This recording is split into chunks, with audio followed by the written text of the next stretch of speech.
والصلاة والسلام على عباده الذين اصطفى أما بعد فأعوذ بالله من الشيطان الرجيم بسم الله الرحمن الرحيم يا أيها الذين آمنوا اتقوا الله حق تقاته ولا تموتن إلا وأنتم مسلمون صدق الله العظيم. برادران اسلام، اس بات سے کسی کو انکار نہیں، ہر مسلمان اس بات کو تسلیم کرتا ہے، مانتا ہے کہ آج مسلمانوں کی اکثریت یعنی میجارٹی ایسی ہے کہ ان کو دین سے، ایمان سے، قرآن سے، حدیث سے، علماء کرام سے، قرآنی احکامات سے،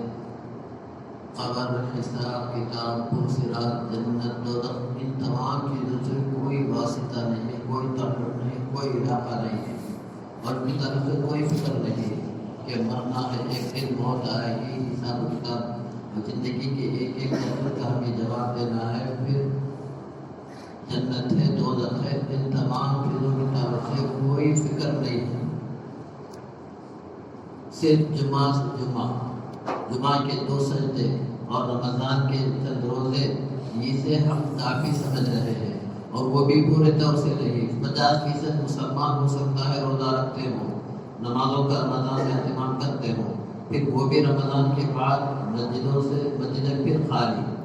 آپ انصاف سے بتائیں رمضان میں مسجدیں کتنی آباد تھی، مسجدوں کی رونق کیسی تھی، لیکن رمضان کے بعد مساجد کا کیا حال ہے؟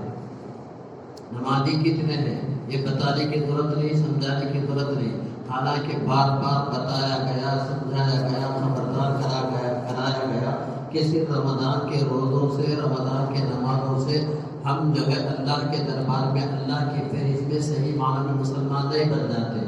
ہم صرف رمضان کے روزوں سے، رمضان کے سجدوں سے، نمائشی روزہ رکھ کر، نمائشی نمازیں پڑھ کر جو ہے اللہ کے دربار میں صحیح مسلمان اپنے آپ کو ثابت نہیں کر سکتے، اللہ کو دھوکہ نہیں دے سکتے، اور اللہ دھوکہ کھانے والے بھی نہیں. اللہ کی ذات علیم بذات الصدور ہے، وہ دلوں کے حالتوں کو، کیفیتوں کو، جذبات کو جانتا ہے کہ کون صحیح مقصد سے آ رہا ہے، میرا ڈر لے کر مسجد کو آ رہا ہے، اور کون جو ہے محض دکھاوے کے طور پر، ایک رسم کے طور پر، ایک عادت کے طور پر آ رہا ہے. یہ اللہ کو خوب معلوم ہے.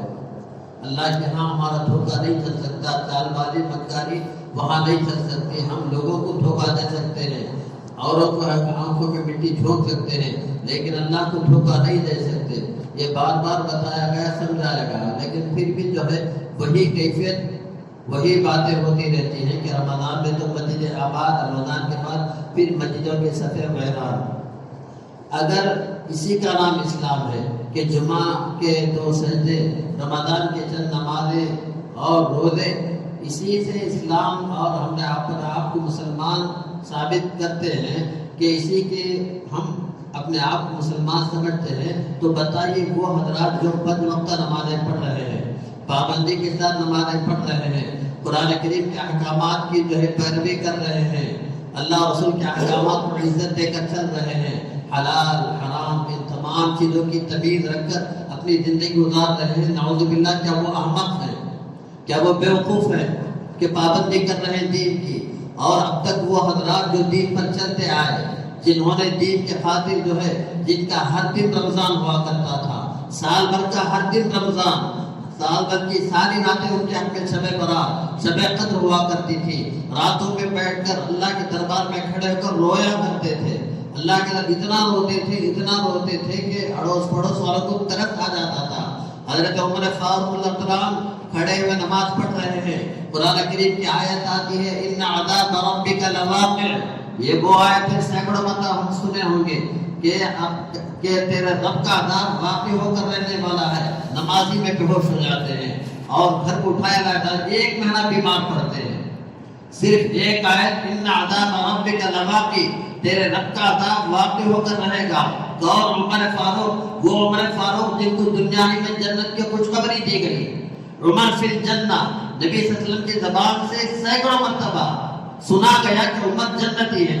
لیکن پھر اس کے باوجود خوف ہے، ڈر ہے کہ پتہ نہیں میرا کیا حشر ہوگا. اللہ کے دربار کیا حشر ہوگا؟ ایک آیت سن کر یہ کیفیت کہ ایک مہینہ بیمار پڑے، سینکڑوں جو ہے اللہ کے امام اعظم ابو حنیفہ رحمۃ اللہ علیہ نماز میں کھڑے رہے، نماز پڑھتے ہیں، وَامْتَازُوا الْيَوْمَ أَيُّهَا الْمُجْرِمُونَ، آیت آتی ہے سورہ یاسین کی آیت ہے، اے مجرموں، کل قیامت سے اللہ تعالیٰ فرمائے گا گنہگاروں کو مخاطب کر کے، اے مجرموں تم نیک لوگوں کی صفوں سے الگ ہو جاؤ، تمہاری وہ صف نہیں ہے، تم الگ، فریق فی الجنہ و فریق فی السعیر، ایک جماعت آج جنت میں جائے گی، ایک جماعت دوزخ میں جائے گی، تم جنتیوں کے صف میں کھڑے ہونے کے لائق نہیں، آج تم الگ ہو جاؤ۔ آیت آتی ہے فَمَن يَعْمَلْ مِثْقَالَ ذَرَّةٍ خَيْرًا يَرَهُ وَمَن يَعْمَلْ مِثْقَالَ ذَرَّةٍ شَرًّا يَرَهُ، جو ذرہ برابر بھی نیکی کرے گا وہ آخرت میں دیکھ لے گا، جو دنیا میں ذرہ برابر بھی بدی کرے گا وہ اس کا جو بدلہ آخرت میں دیکھ لے گا۔ جب آیت آئی حضرت امام اعظم ابو حنیفہ رحمۃ اللہ علیہ ساری رات روتے رہے کہ داڑھی مبارک تر ہو گئی، فرمانے لگے اے وہ ذات جو ذرہ برابر نیکی کا بدلہ نیکی سے، برائی کا بدلہ برائی سے دینے والی ہے، آج کی اس رات کی ایک عمل میرا بھی ایک عمل ہے کہ تیرے خوف سے مجھے رونا آ رہا ہے، تیرے خوف سے میں تڑپ رہا ہوں، اس عمل کی بدولت مجھے معاف کر دے۔ یہ وہ امام اعظم ابو حنیفہ جنہوں نے 40 سال تک عشاء کی وضو سے فجر کی نماز پڑھی ہے، ساری رات عبادتوں پہ گزار کر، آخر کیا یہ اللہ والے نعوذ باللہ بیوقوف تھے، احمق تھے کہ اتنے سارے اعمال انجام دے کر کے اپنے آپ کو، اپنے ایمان کو جو ہے ثابت نہیں کر سکتے تھے، ڈرتے تھے پتہ نہیں ہم اللہ کے دربار میں، اللہ کے قریب میں مسلمان ہیں کہ نہیں، ہمارا ایمان قبول ہے کہ نہیں، اتنا سب کچھ کرنے کے باوجود بھی ڈر۔ وہاں حضرت حنظلہ رضی اللہ عنہ نبی کریم صلی اللہ علیہ وسلم کی خدمت میں روتے ہوئے آتے ہیں، بڑے درجے کے صحابی ہیں، صحابی رسول ہیں، روتے ہوئے گھر سے نکلتے ہیں، نافق حنظلہ، یا رسول اللہ حنظلہ تو منافق ہو گیا ہے،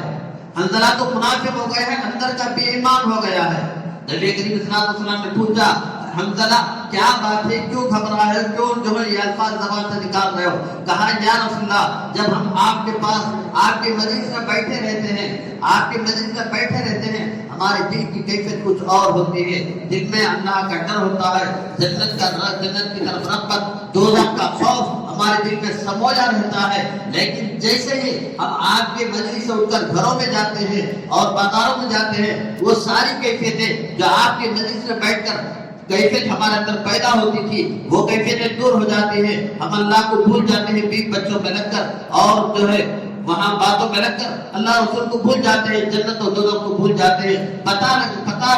چلتا ہے کہ ہمارے دل میں ایمان نہیں رہا۔ آپ کے دربار میں بیٹھتے ہیں تو ایمان موجود ہے، لیکن دربار سے اٹھ کر جاتے ہیں تو بھول جاتے ہیں۔ فرمایا حنظلہ ایسے ہی ہوا کرے گا، اگر یہی کیفیت، یہی جذبہ ہر مقام میں رہتا تو دنیا کا کوئی کام کر نہیں سکتے، تم دنیا کا کوئی کام انجام نہیں دے سکتے، نہ بیوی کے خواہشات کو پورا کر سکتے ہیں، نہ اور ضروریات پوری کر سکتے ہیں، یا اللہ دنیا کا نظام ایسا چل رہا ہے، تم منافق نہیں تم مومن ہو، ڈرنے کی بات نہیں۔ سب کچھ عمل کرنے کے باوجود اپنے ایمان پر ان کی گارنٹی نہیں ہے، پتہ نہیں کہ اللہ کے پاس ہم مومن ہیں کہ نہیں۔ کیا نعوذ باللہ یہ سارے حضرات بیوقوف تھے، احمق تھے کہ اتنا سب کچھ کرنے کے باوجود پھر روتے تھے اپنے ایمان پر،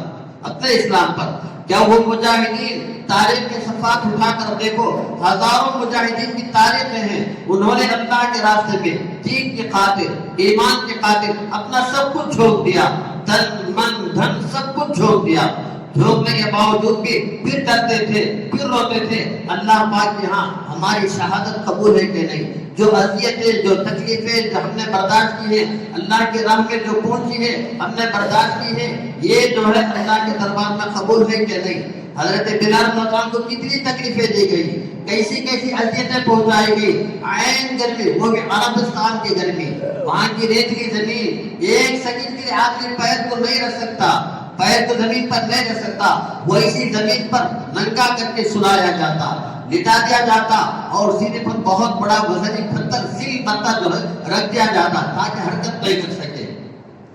ہاتھوں کو باندھ دیا جاتا تاکہ حرکت نہیں کر سکے۔ کبھی ابو جہل کی باری، کبھی جو ہے ابو لہب کی باری، باری باری مارا کرتے تھے کہ بلال تم جو ہے ایمان کو چھوڑ دو، کلمہ کو چھوڑ دو، پھر ہمارے مذہب میں آ جاؤ. لیکن بلال کی زبان پر صرف احد احد احد، ایک اللہ ہے، ایک اللہ، یہی نکلا کرتا تھا. حضرت خباب رضی اللہ عنہ بڑے جلیل القدر صحابی ہیں. ایک مرتبہ حضرت عمر فاروق نے حضرت خباب رضی اللہ عنہ کے پیٹھ کو دیکھا، پشت کو دیکھا تو عجیب حالت ہے، پشت کے عجیب ڈراؤنی کیفیت ہے. پوچھا خباب، ہم نے